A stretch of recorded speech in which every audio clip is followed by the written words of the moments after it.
Ko e loto whakaaho ki ha whakaloto lahi mo ha whakatoa melie mei he wholofola. Ka veinga, ka hau. Potu wholofola, palo vepi vahe taha no vesi hiva. Ko e loto o he tangata o kune sivi ai hala tene fōwai. Ka ko sihova o kune whakauli ene alu. Amen. Ke tau loto. Eiki lelei, ko nofo maupe o whakakaukaua hoku ka hau. Ka ko fie mau hotokoni, ke ne whakamama hoku waihala, ke umau haka hau lelei. Mooni o ku havala hoku loto, ke umau ai koloa lelei mo fungani o mamani. Ka o ku au whakaamu, ke taki, pia ke whakauri he waihala whanonga e ku moui. Ko ia, te umau ai ka hau lelei.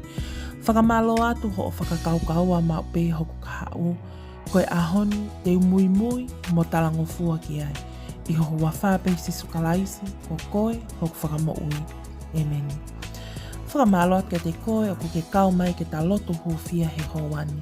Ka pau o ku ke tā laa ho loto ke whakakaukau i ho ka hau.